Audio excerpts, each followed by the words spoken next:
지난 영상에 이어 오늘은 한 시즌을 혼자서 멱살 잡고 하드캐리하면서 그때만큼은 팀보다 위대했던 선수들과 관련된 이야기의 두 번째 편을 이어갈 예정입니다. 자, 꼬리에 꼬리를 무는 축구 이야기. 그럼 다들 준비됐나? 그거지야! 가장 먼저 이 분야 하면 또 이 시즌 벤돈신 벤제마가 빠질 수 없잖아요. 당시 레알은 수비 쪽에 라모스와 바란의 이탈, 미들스에는 크카모라인의 노세와, 공격순에는 그나마 비니시우스가 조금씩 포텐이 터지기 시작했지만 아자르, 베일과 같은 기존의 레귤러 멤버들이 밥값을 하지 못하는 가운데 근 몇 년간 레알 치고는 상당히 약화됐다는 평가를 받았는데요. 그러면서 자연스레 해당 시즌은 특히나 벤제마의 독박 축구가 이어졌는데 라리가 적폐였던 호날두와 메시가 모두 리그를 떠난 마당에 판을 깔아주니 진짜 제대로 미쳐 날뛰어버리는 벤돈신. 일단 리그에서는 꾸준한 모습으로 27골 12도움을 찍고 커리어 첫 득점왕을 먹은과 동시에 리그 우승을 가져왔고 샘스에서는 조별부터 득점력이 불을 뿜기 시작하더니 파리와의 16강, 첼시와의 8강, 웨스티와의 4강까지 미친 클러치 능력으로 기적을 일으키며 결승까지 멱살 캐리했는데요. 그렇게 벤제마는 매 경기 상대에게 억가에 억가를 선사하면서 챔스 득점왕까지 먹었고 결국 팀의 14번째 비기어에 크게 일조하며 더블을 달성하게 됐죠. 그리고 전 세계가 이 고인물 벤제마의 경악스러운 말년 하드캐리를 지켜봤고 해당 시즌 이견의 여지 없이 벤돈신이 발롱도르를 가져가게 됩니다. 이어서 벤제마와 함께 챔스 최고의 원맨 캐리하면 또 빠질 수 없는 인물 0607 시즌 AC 밀란 카카의 캐리력을 알아볼까요? 먼저 당시 밀란은 칼초폴리 사건의 여파로 승점 8점이나 삭감된 채 시즌을 시작해 사실상 리그 우승 레이스는 진작에 나가리였고 거기다 핵심 공격수 셰브첸코와 야프스탐, 후이 코스타도 팀을 떠난 마당에 팀의 황금기를 이끌었던 말디니, 코스타 쿠르타, 카프, 디다, 인자기, 네스타 등이 이제 커리어 황혼기로 접어들면서 밀란 더 노인정 제네레이션의 서막을 알리고 있었죠. 이런 뒤숭숭한 분위기에 카카는 팀의 완전한 에이스이자 해결사 역할을 도맡았는데 특히 챔스에서는 앞서 살펴본 2-1-2 벤제마와 캐리력 면에서 자강두천이라 평가할 정도인데요. 조별 예선에서 5골을 퍼붓고 무난하게 스타트를 끊더니 16강 셀틱과의 연장 혈투 끝에 결승골로 캐리, 8강 바이언과의 1차전에서 선제골, 2차전에서는 이러시를 정립하면서 팀을 4강으로 이끌었고 준결승 맨유와의 1차전 멀티골, 2차전에서 또 한 골을 집어넣으면서 또다시 원맨쇼를 펼치더니 결승 리버풀전에서는 승부의 결승골이 된 인자기의 득점을 러시하면서 13경기 10골 3도움으로 득점왕을 먹고 팀의 7번째 챔스 우승을 하드캐리한 카카. 당시 챔스 최다 세이브 기록은 49회로 디다가 차지했는데 좋은 지표로 볼 수도 있지만 그만큼 많은 기회를 내줬을 정도로 수비가 다소 불안했다는 반증인데요. 반면 카카는 해당 시즌 챔스 최다 유효 슈팅 기록과 더불어 밀란이 챔스에서 넣은 20골 중 65%에 관여했다는 것만 봐도 그때 카카가 팀의 멱살을 얼마나 시게 잡고 캐리했는지 알 수 있죠.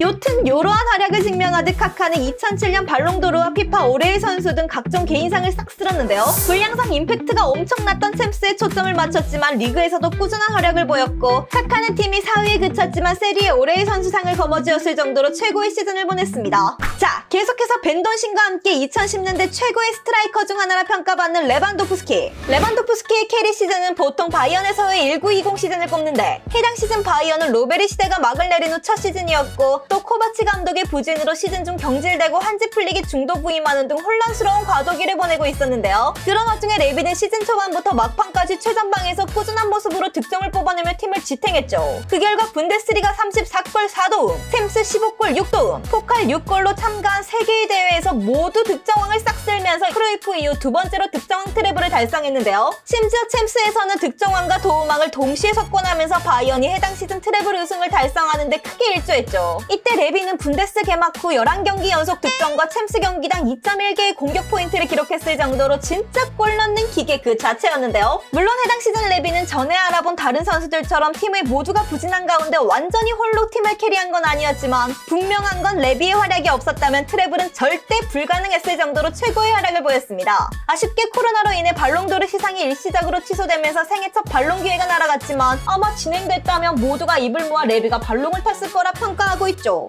계속해서 분데스리가 쾰른에서 활약했던 공격수 쾰른 대성당과 함께 쾰른 최고의 자랑이자 쾰른의 아들이라 불리는 쾰른 유스 출신 포돌스키를 아시나요? 포돌스키는 1112 시즌 보드진 줄사태와 재정난에 허덕이며 치열하게 강등권 싸움을 이어가던 쾰른에서 홀로 고군분투하면서 29경기 18골 7도움 총 25개의 공격 포인트를 찍으며 맹활약했는데요. 에이, 뭔 공포 25개짜리가 무슨 캐리?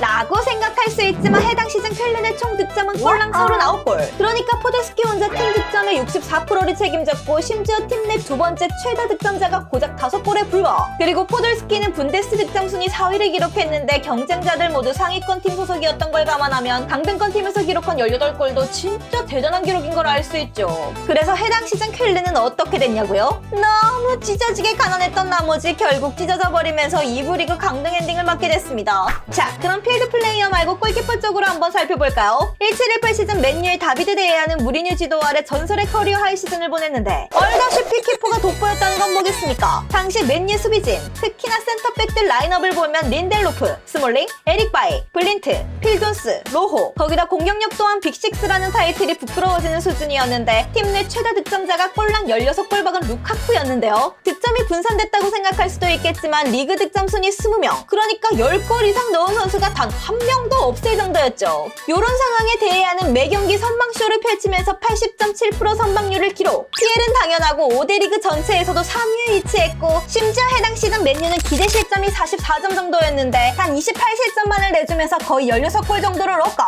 특히 PL 단일 경기 최다 세이브 타의 기록을 세운 아스날전 14세이브 선방쇼는 진짜 미친놈 소리가 절로 나올 정도로 혼자 골문에 박혀 이악 물고 승점을 지켜냈는데요. 추정치긴 하지만 데이터상 해당 시즌 데헤아가 팀에 혼자서 벌어다준 승점이 19점이나 된다고 하는데요. 그 결과 18회의 클린시트로 PL 골든글러브를 가져갔고 팀이 무관에 그쳤음에도 월드베스트에 뽑힌 데헤아. 내 인생 최고의 업적은 맨유로 2위한 것. 이라는 무바지의 업적작은 사실상 데헤아가 만들어준 거나 다름이 없죠. 이어서 키퍼를 알아봤으니 이제 한 시즌을 캐리한 수비수. 1819 시즌 리버풀에서의 첫 풀시즌이었던 반다이크는 혼자서 팀의 수준을 몇 단계나 끌어올렸다고 평가하는데요. 야무진 뇌지컬과 또 그걸 수행하는 압도적인 피지컬로 벽 그 자체의 모습을 보였고 무려 64경기 연속 드리블 돌파 허용 0이라는 미친 끝판왕 포스를 선보인 반다이크. 덕분에 오랜 시간 강제 낭량 특집 수비로 고통받던 컵들을 시원하게 해방시켜준 건 물론이고 오히려 수비에 강한 믿음을 심겨줬죠. 그리고 후방이 안정된 리버풀은 해당 시즌 단 22실점만을 허용하며 PL 출범 이후 팀 최소 실점 기록과 더불어 97점이라는 아주 보법이 다른 승점을 쌓았지만 옆 동네에 아예 날아다니는 미친 팀 덕분에 아쉽게 준우승에 그치게 됐는데요. 그래도 템스에서는 14년 만에 비기어를 들어올리면서 황금기의 포문을 열어 제꼈고 이때 반다이크는 21세기 단일 시즌 수비수가 보여준 최고의 퍼포먼스라 평가받을 정도로 진짜 압도적인 고점을 찍었죠. 이에 반다이크는 PFA 올해의 선수에 선정되면서 PL 최소 실점의 존 테리 이후 14년 만에 수비수로서 수상, 또 UEFA 올해의 선수와 발롱도르 2위에 등극하게 됩니다. 1위는 뭐 이분이 끄덕.